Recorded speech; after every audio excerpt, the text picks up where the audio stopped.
North India is concerned. So we are having drug supplies, but occasionally we receive these information that few manufacturers are closing down because in their setups someone comes positive, and then they have to close those manufacturing units for say 3 days or 5 days or 7 days, and then the supply chain does get interrupted for that. So what we are doing for that is that we are keeping the buffer stock. For example, for the drugs, what we did, we made sure that after the lockdown, we calculated our demand for next 2 months, and we made sure that for all the essential supplies and for the essential medicines, we have at least supplies of at least 2 more months. And you must be aware that right now our routine services are not functioning, so the indoor demand is less, although the emergency demand is high and outdoor is not working. So in that sense, we are quite comfortable with regard to the drugs. And on the consumable side, the PPE and N95 mask were the issue of their availability was an issue earlier. But I think now we are quite comfortable on that aspect also. Wonderful. So hospital administrators are known for troubleshooters. So basically, when you are sitting in a hospital, so can you list briefly 2 challenges which came during this corona pandemic, and how did you overcome that? So the first challenge, I would say, as we discussed right now, was to set up this new hospital, because it was decided that this will be a new hospital, and setting up a new hospital from scratch, because the building was there, but then having the processes, having the infrastructure for that, having the manpower for that, having money for that, and immediately buying all those things. But the good thing happened that the government of India issued a circular that they gave relaxations in many of the purchase processes till 30th of April. So that actually helped in procuring many of the things which you procured on emergency basis. So having all these things set up and bringing the team together is always difficult, because it's a big institute, different perspectives, different people. But the senior leadership made sure that this hospital was made functional within a week after this was decided. So I think that was one of the big challenge to start with. Second, I would say again is on the individual front, like from keeping the health staff, all the staff motivated, because fear is one of the factors, as as some other speaker also said, the panelist also said earlier, that it is the fear which harms more than the virus. And allaying that fear of the healthcare workers is actually a difficult task. It is easier said than done. So providing that training to them, providing them the PPE, and having that communication with them is actually a challenge. It is easier said than done that we can tell them that you're secure and all that. But when practically it is to be done and bringing them on board, this is actually a big challenge. Yeah. So thank you, Dr. Mahesh, for answering all the questions of our participants, and they are really liking it. And I can see from their chats, so they are really liking those answers. Thank you, Mahesh. So I'll move over to Dr. Akshay Anand. So Akshay Anand is a professor of neurology and a level 2 yoga expert. And the sessions on yoga was very much liked at that point of time when he depicted that yoga session. So, Dr. Akshay, the question from Nigeria, the participant has asked about a 5-minute tip to get refreshed, like quick refreshing technique from negative thoughts. Thank you, Dr. Sonu Goyal, and congratulations to your department for a wonderful program, and you're continuing to do it. That's amazing. I'll be happy to answer that question from Nigeria. Did you say Nigeria? Yeah, Nigeria, yeah. So a 5-minute tip could include 1 minute we could spend into 5 breathing techniques, and we could start with what is called the Bhastrika.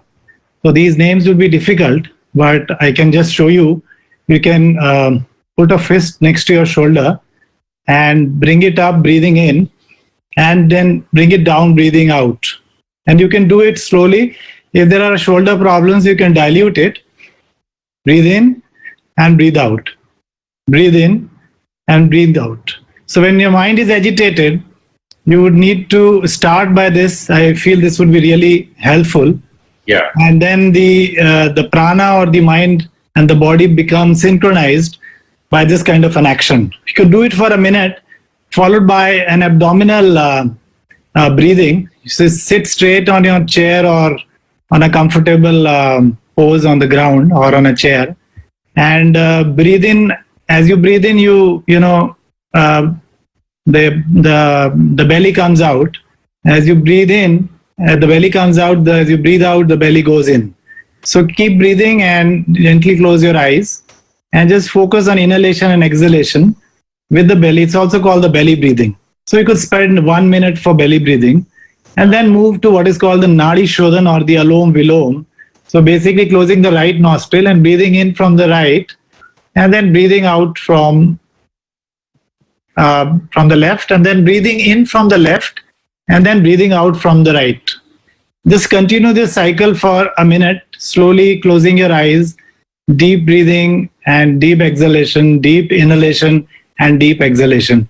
I could have told Sonu to your audience other things, but I thought I would focus just on the breathing techniques in this sequence. So starting again from Trika to belly breathing, and then this is called Nadi Shodhan, 1 minute each, and then do what is called a Brahmari or a humming sound. This is found to be very beneficial for reducing the stress.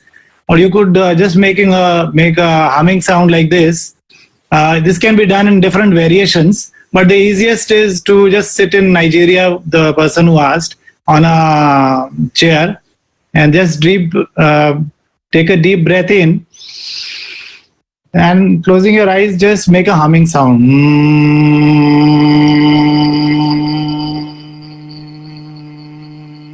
As we go into yoga, people start asking, Sonu, how much is your Brahmari time? So you should try to improve your Brahmari time for 10 seconds to 20 seconds to 30 seconds. So my friends can do up to 2 minutes. So let me try to do this a little longer. Let us see. A deep inhalation. People are doing it. They are doing it. I can see.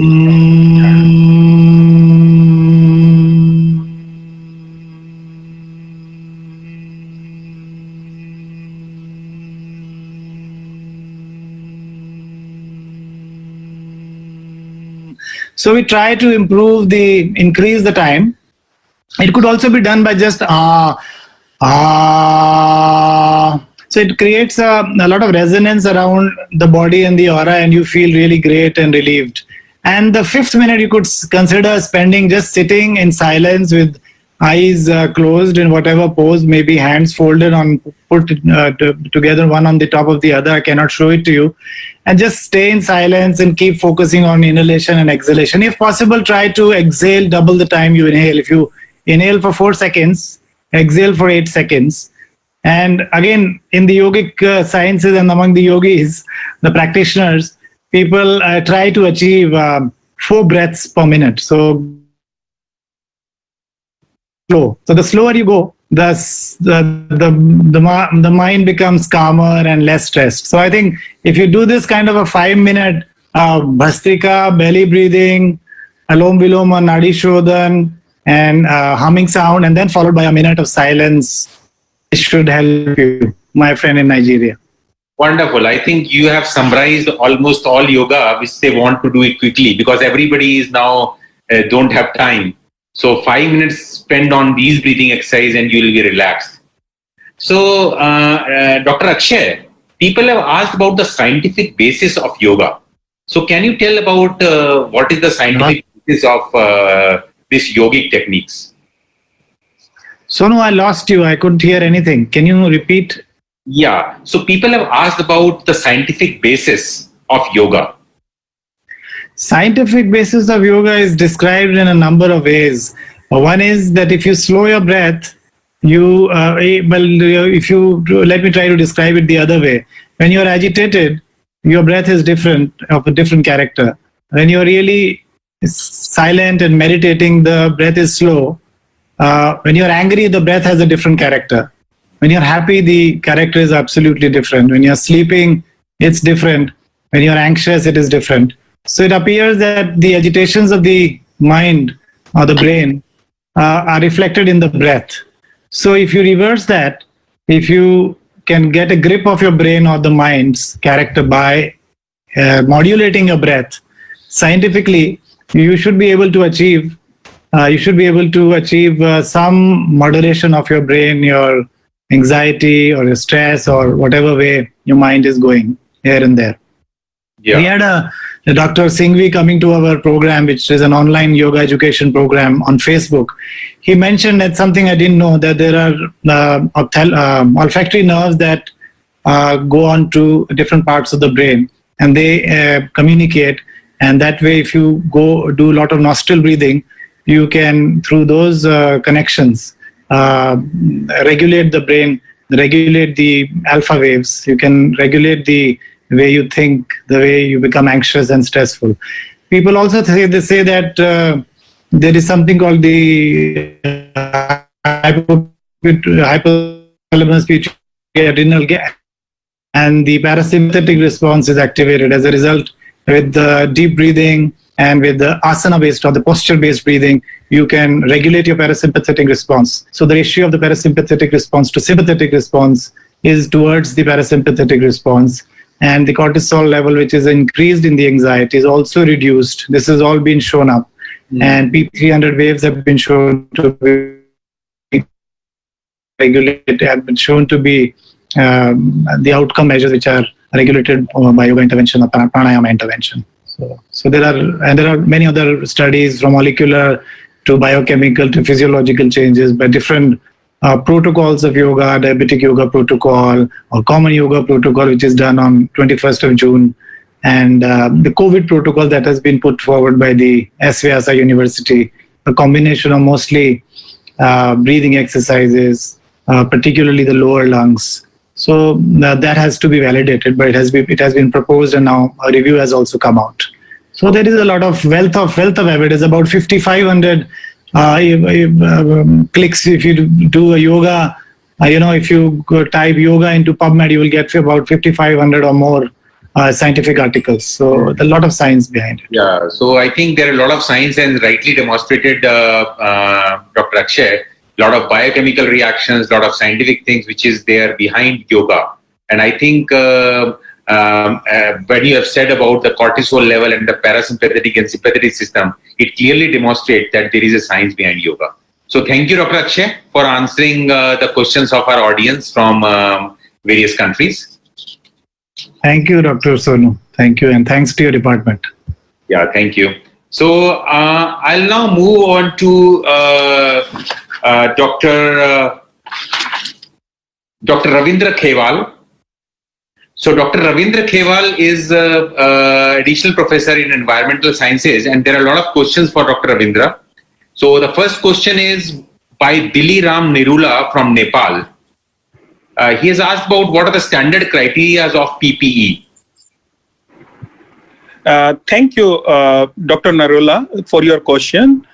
What I would like to highlight is that all PPE intended for use must meet a specific certification and performance standard for protection. It should be safely designed and manufactured, and its quality must be ensured before use.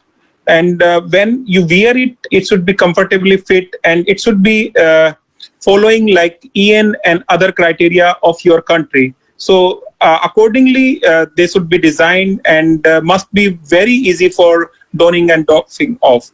That should be taken into consideration when planning to buy or looking for the criteria certification for PPE. Very good. So very precisely answered. And then from Peru, Carlos Barco from Peru has asked about, to be used in high-risk environment, are the KN95 equivalent to N95 masks? Thank you, Dr. Barco, for your query. What I would like to highlight is that every country has their own certification criteria. So if we talk about KN95, that is a Chinese criteria. And when we talk about N95, that is National Institute of Occupational Safety and Health criteria. So both are equivalent, means their filtration efficiency is greater than 95%. And that is also for including the non-oily particles.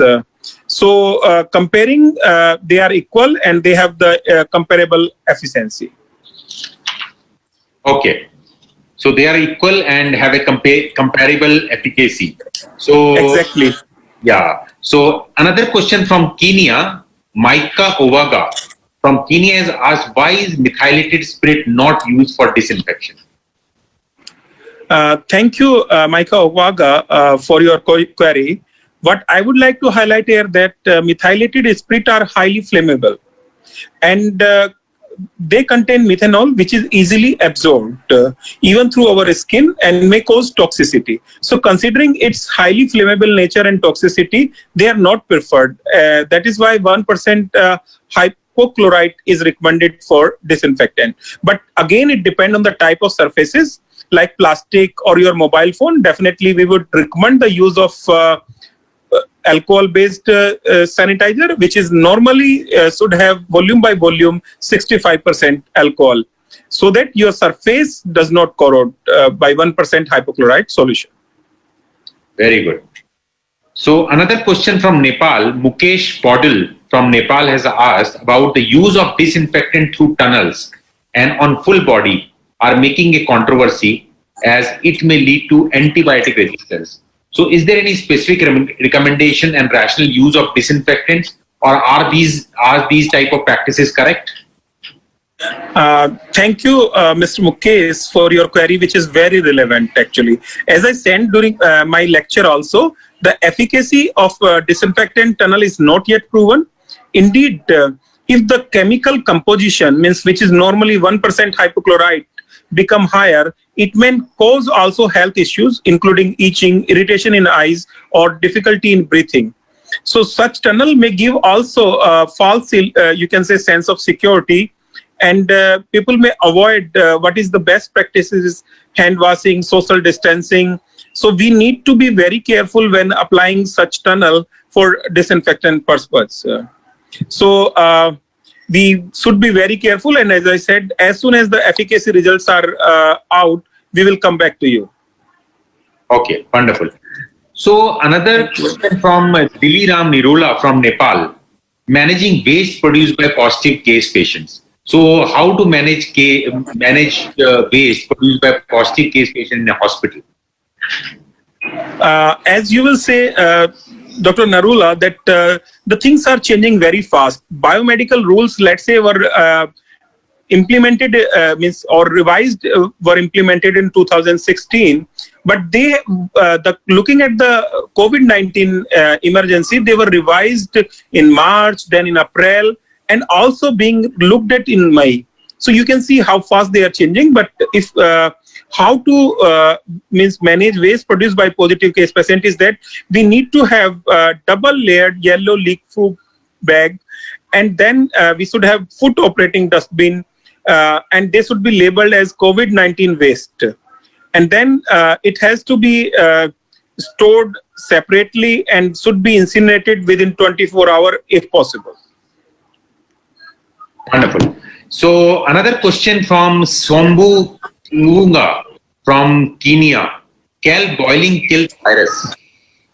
I think this is a very pertaining question, and there was an article in Nature regarding this by Chin et al., who measured the stability of SARS-CoV-2 at different temperature and reported that with the incubation temperature, if increased 70 degrees, so within 5 minutes, the virus start becoming inactivation. So we can say that 70 degree with 5 minutes of time, that is sufficient. So the virus has been reported to be inactivated above 70 degree. Okay. So above 70 degree, the virus can be destroyed. I think this is what... Yes, Dr. Goel, and incubation period is 5 minutes. So we have to ensure that we have if we are trying to wash something for that purpose, it has to be kept at that temperature for minimum 5 minutes. Good. So I think another question from Alice Mikalis from Kenya and Bala Ibrahim from Nigeria, and also from Diliram Nirula from Nepal. What is again the same question, relationship between temperature and coronavirus? You have answered that. Exactly, Dr. Goel. There are emerging evidence. There is a journal called Science of the Total Environment where two studies published having two different relationships. So what the first study was showing that with the lag of 3-degree temperature, there is an increase in the mortality. And another study says there is no impact of the temperature. But it is we can say now established that as the temperature increase, the virus will be more inactivated in outdoor temperature, but the threat will remain indoor. Because, and again, it depends where we are in a geographically conditioned country. Like in India, the temperature outside is if it is 40 degrees. So we can say that the sun rays and the temperature can inactivate the virus, but at indoor environment, it will remain a threat. But various other studies recently published also said there is no association between the temperature up to 35 degrees centigrade. Very good. So another question about keeping waste for more than 24 to 48 hours. So what is the ideal time to keep waste in a quarantine center or in a hospital, COVID-19 waste? The main purpose of storing waste less than 24 hours is to avoid cross-contamination. Or you can say mixing with other waste. So the waste should be treated as soon as possible. And looking at your setting, it should not exceed more than 48 hours. These are the current recommendation by Government of India. Okay, wonderful. So another question from Nifu Yusuf Abedu from Nigeria. What is the best practices of disposing COVID-19 cadaver? Okay, we have to understand that the cadaver must be packed fully within the COVID ward.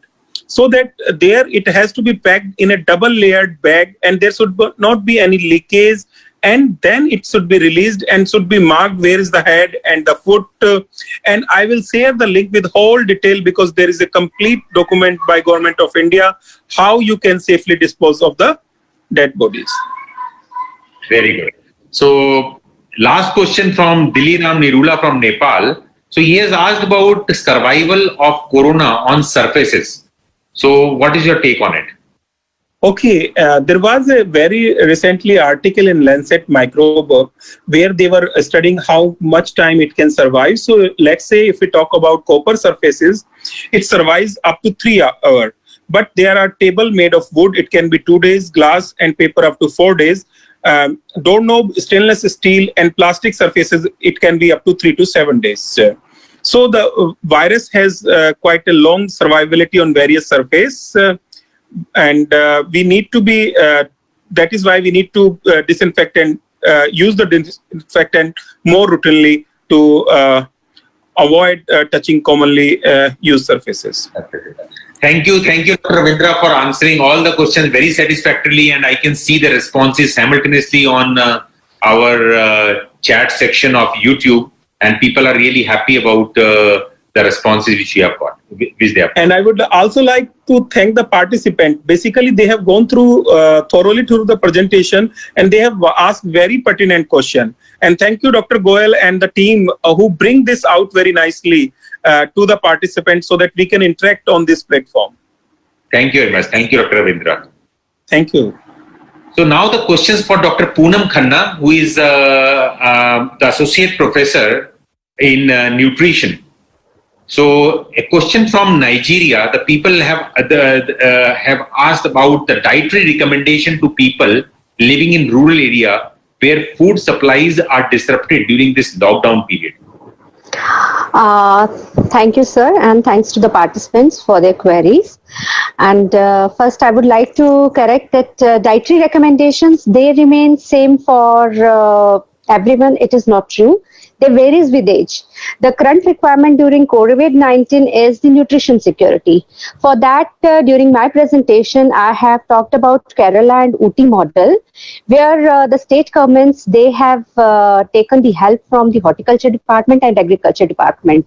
So the people must derive benefit of the agriculture universities and horticulture departments for maintaining and retaining the nutrition security, as well as they may be encouraged to do the home gardenings, and they may be provided with the seeds and the seedlings for growing at household levels for maintaining the nutrition security. Okay. So rightly said. So another question from Kenya, and many people are really interested in knowing about herbal supplements like use of garlic, ginger, and all those things. Even in the last program, people have asked about Yes. supplements. So what are the role of these supplements in boosting immunity? Definitely, there is no doubt. The herbs, they have bioactive components in them. So they help in facilitating the recovery, as well as strengthening the immune system of the COVID-19, as well as the normal patient, normal human being also.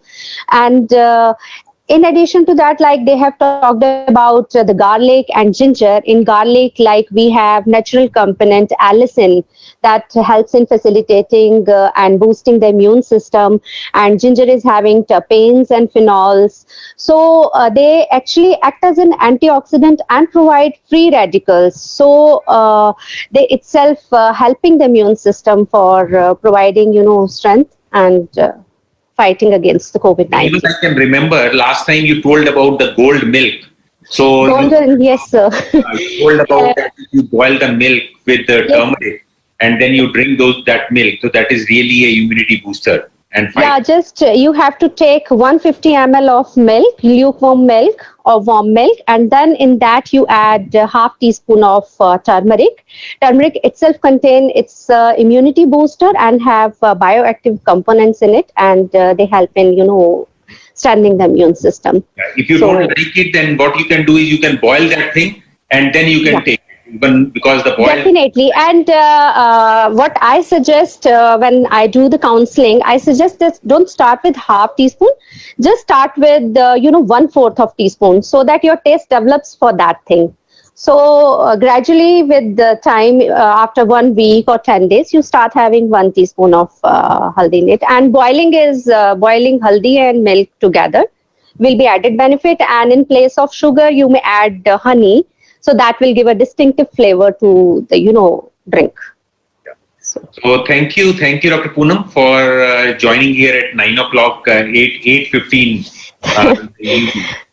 Thanks to you, sir, for taking up this good initiative and bringing this issue up. Thank you so much. Thank you, and Dr. thanks to the team. Thanks to the team also. Yeah, so I think we have finished up this panel discussion, and I think we have tried to answer each and every question which you have posed, and I can see the responses. If you like those questions, so we are sharing this links, Facebook link and Twitter. You can share your responses on Dr. Goyal, on the sir Twitter. want to say something. Okay, sir, Dr. Amarjeet, yeah. Hello. Can I speak? Am I audible? Yes, sir. Pure, yeah. So, can I speak? Yes, please. I just wanted to say one thing. I liked the answers by all the experts, but Dr. Akshay Anand's responses I liked the most. Everybody was nice, but I want to give one cautionary note. When you do, I hope Dr. Akshay won't mind. When you do, tell your wife first that what you are going to do, and your children. Otherwise, it will be a problem what happened to Papa. So that is very nice. 5-minute yoga is very nice. And I wanted to speak because I want to congratulate you. Excellent job, I must say. And especially Kritika. Convey from my side, she is simply, I may use the word pocket dynamite.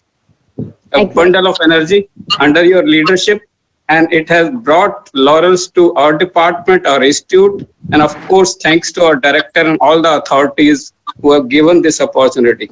I think, and to the participant, I want to say that this is webinar, and I am eagerly waiting through Dr. Sonu and the team to meet all of you personally. somewhere we should meet. Yeah. This corona we have webinar, but surely from Nepal, Dr. Narula, from Nigeria, Kenya, every country people are asking question. Inquisitive in asking question is, I think, the best thing in science. And I congratulate all of you and thank you. No, thank you, sir. I think it's your blessings based on which we could have this big two webinars, which contain 28 lectures and these panel discussions over a period of 1 month. So I think the credit goes to you and the department for boosting us to host such webinars. And definitely, my team, like including Kritika, is doing wonderful job. And I think all are sitting on their like there are almost 5 to 6 people who are sitting in this, and they are doing their job on their perfection.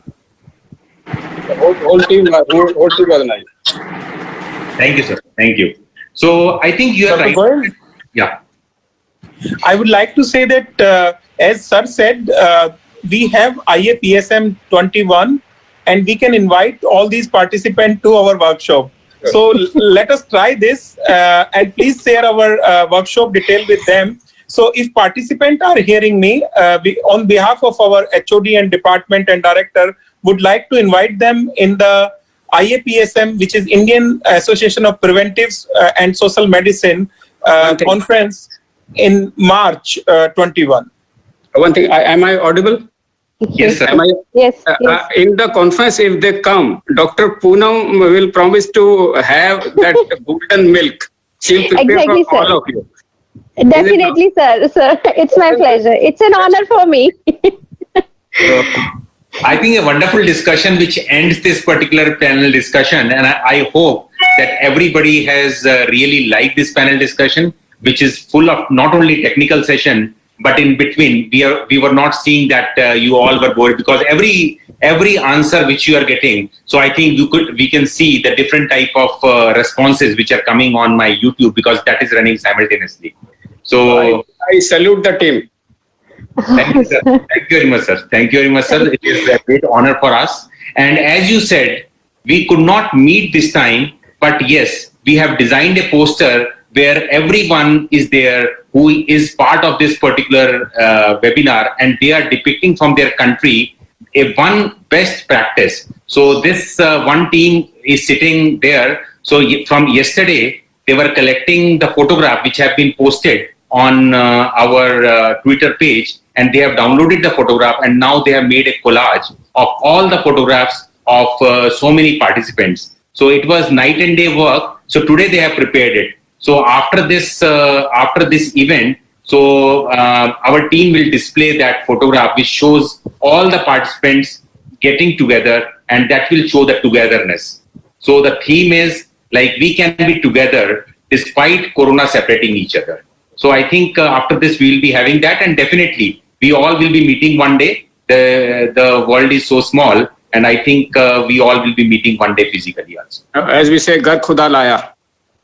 God willing. Gar Khuda Laya. So I will now hand over this thing to Kritika for resuming the further proceedings.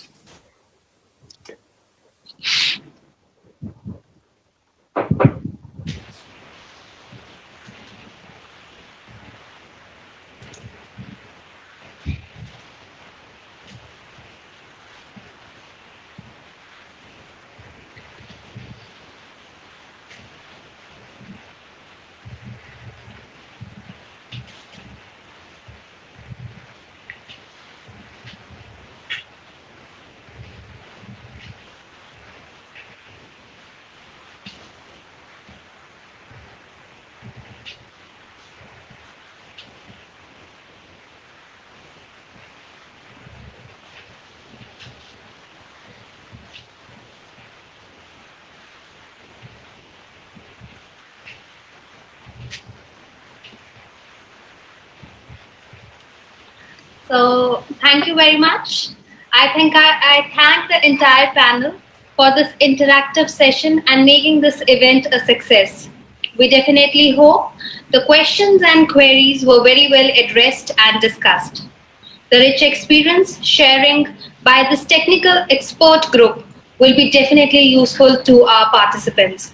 And as said by Dr. Sonu, it is 8:30 in the evening, and everybody has been sitting at their homes, and they didn't miss a chance to connect to our global participant for this important forum.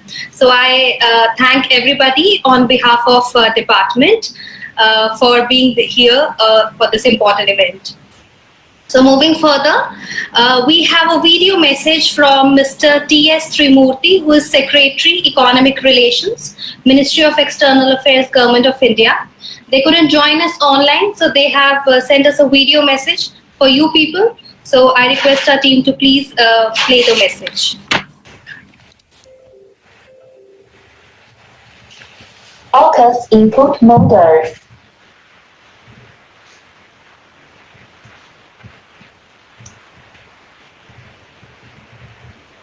Good evening to you all and to all Corona warriors.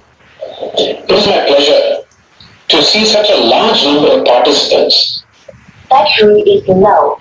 Please recharge in time. Your presence showcases our sense of cooperation and collaboration in combating this pandemic together. I would like to thank all of you for participating as well as contributing positively to this exchange of ideas and best practices. India has been reaching out to countries and assisting them in this very difficult period. Battery is low. Please recharge in time. As Ministry of External Affairs, we are very happy to be implementing Prime Minister Modi's vision of connecting and collaborating in this time of crisis.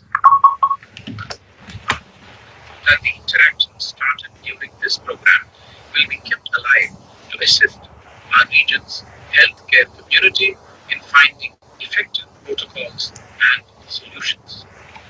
I would also like to thank our Indian institutes, AIIMS, Raipur, PGI, MER, Chandigarh, and AIIMS, Bhubaneswar, for organizing an effective series of webinars on relevant and appropriate topics.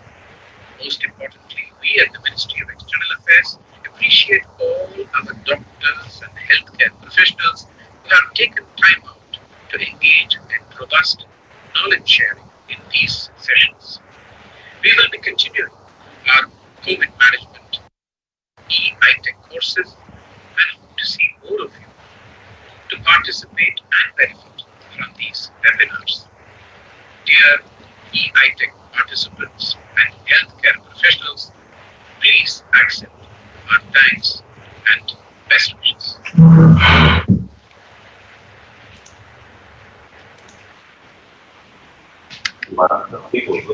Due to some technical issues, the message displayed was not proper.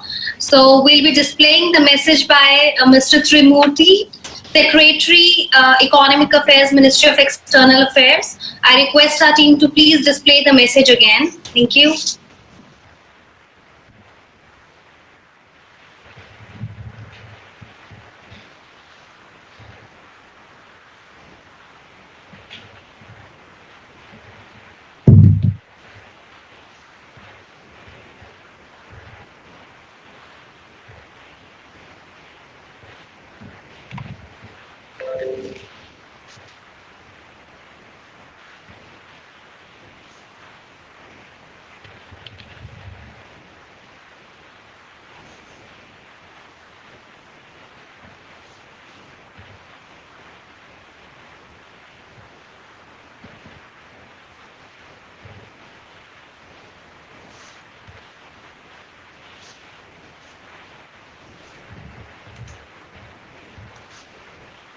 Good evening to you all and to all Corona warriors. It is my pleasure to see such a large number of participants for our COVID management e-ITech program. Your presence showcases our sense of cooperation and collaboration in combating this pandemic together. I would like to thank all of you for participating as well as contributing positively to this exchange of ideas and best practices. India has been reaching out to countries and assisting them in this very difficult period. We are truly grateful for the appreciation that we have received. As Ministry of External Affairs, we are very happy to be implementing Prime Minister Modi's vision of connecting and collaborating in this time of crisis and uncertainty. We hope that the interactions started during this program will be kept alive to assist our region's healthcare community in finding effective protocols and solutions.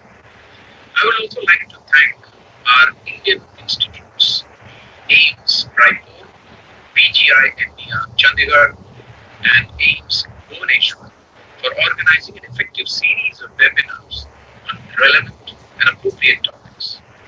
Most importantly, we at the Ministry of External Affairs appreciate all our doctors and healthcare professionals who have taken time out to engage in robust knowledge sharing in these sessions. We will be continuing our COVID management e-ITech courses and hope to see more of you to participate and benefit from these webinars. Dear e-ITech participants and healthcare professionals, please accept our thanks and best wishes.